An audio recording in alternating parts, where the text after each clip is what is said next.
Thank you for watching, liking, commenting, sharing, and subscribing right now. Hey everybody, Chris Pirillo here, and this is your Geek Out for Wednesday, June 20th, 2012. Our Geek Out is brought to you by GoToAssist from Citrix. Working in IT can be crazy and unpredictable, as many of you know, unless you have GoToAssist.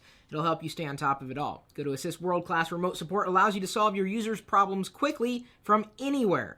For a free 30-day trial, visit GoToAssist.com, click the Try It Free button, and use the promo code Pirillo. New technologies open doors for long-range space travel. So the news is that now we may have the ability to go deeper into space. Maybe the day of colonizing Mars is closer than we originally thought. It's not in our rearview mirror yet, but one day it will be. Display recorder for iOS. Now, this is not the display recorder you may have known about, available for jailbroken devices. This is for iOS, outright, for those of you who never jailbreak, like myself. Not to say that there's anything wrong with jailbreaking. If you want to jailbreak something you have, I think that's your prerogative.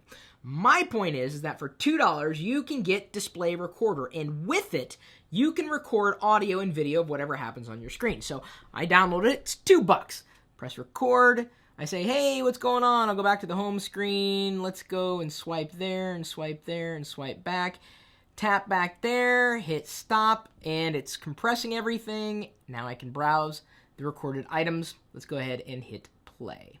I say, hey, what's going on? I'll go back to the home screen. Let's go and swipe there and swipe there and swipe back. Tap back there. You see? It worked. And if you don't want to record audio with it, you don't have to, but now you can record whatever happens on your iOS screen for $2 without jailbreaking. More information, of course, in the link in the description. Boot Linux from USB the easy way. If you've been doing it the hard way, you've been doing it the wrong way. Not to say that you don't have to do it the hard way. I mean, hey, it's Linux. You can do everything the hard way if you want, but we figured we would outline a tutorial, a guide for those of you who wanted to boot from Linux. Maybe you've never booted into Linux before. Maybe you have no idea what Linux is. That's okay, because we have another article that we published today that might help dispel some misconceptions. I'll get to that in a minute. My point is, if you want to try Linux, do it the easy way, because, that's going to help get that ball rolling, and who knows, maybe you'll switch to Linux from whatever you're using today. We're happy to help. 5 reasons why I won't get a Microsoft Surface. Just want to note, I did not write the article. I've already gone on record saying I do possibly want to get a Surface tablet, or Microsoft Surface for Windows RT, or whatever they're going to call it. Who knows? Microsoft just has to get better at naming these things. If the price is reasonable, and if the battery life is decent. And we'll see. It's up to Microsoft now. 5 common misconceptions about Linux. I told you we'd get here. Misconception number 1. Linux is an operating system. What? Yeah, it's true. It's not an operating system. It's a kernel. You know, the thing that sits in between the hardware and the actual operating system. Just so you know, FYI. How electronics recycling can save the world or doom it. What do you do with your old electronics? I personally prefer to either give them away or sell them if there is any value inherent to them. Or I certainly recycle them in ways that don't involve the trash bin. Just because it doesn't work anymore doesn't mean you should throw it away. There are better ways to dispose of products. Recycling. You could probably walk into a store like that sells electronics, and right up front they may have recycling bins for your peripherals, or like your toners, for your laser printers if you have any, or your ink. You got to be careful when it comes to throwing away gadgets. You could be harming the environment. Elsewhere in the news, Windows Phone 8 will have a new start screen, multi-core support, voice over IP integration, and NFC. It was a pretty exciting series of announcements today. We streamed it, we didn't stream it. I don't work for Microsoft. I streamed it and ended up telling everybody on Twitter and Facebook and Google Plus that they were doing the announcements live. It's interesting, though. Microsoft has taken the approach of cutting off support for older hardware, meaning if you want a full Windows Phone 8 experience, you have to buy new hardware for the new operating system because of optimizations they did. Some people are upset, those Windows Phone owners. I don't know how many of them are out there who have purchased a Windows Phone can get certain updates, but not all updates that are coming in Windows Phone 8.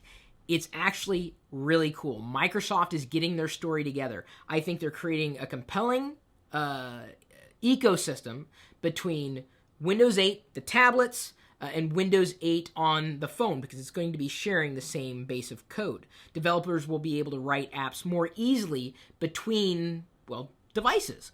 So Microsoft, I think, is bringing sexy back. Windows 8 and Windows Phone 8, they've got some promise and they've got some potential. And speaking of Microsoft, they apparently kept their PC partners in the dark about Surface. Oops. So if you didn't catch the news, Microsoft is releasing its own PC, its own piece of hardware in conjunction with its own operating system. That sounds familiar. Isn't that a page from Apple's playbook? That's cool. I think Microsoft should have been doing that all along. I know you guys think I'm crazy, but they are controlling everything about that experience.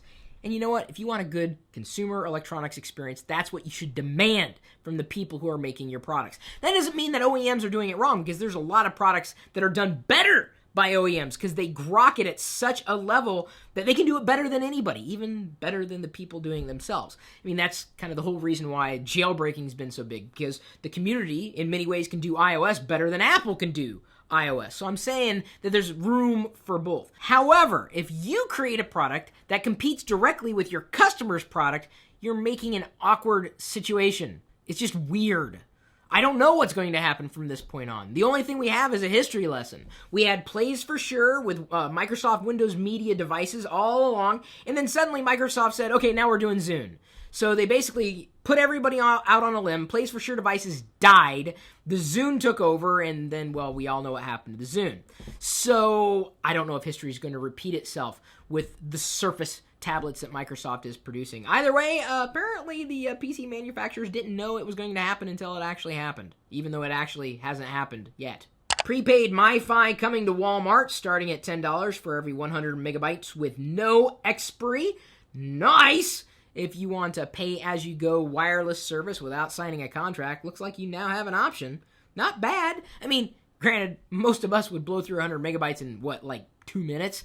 But think about the average user who may need access, may not need access, and they don't want to pay a huge contract or get locked into a contract at that. Franky Juarez asks, can viruses make clicking sounds inside a desktop PC?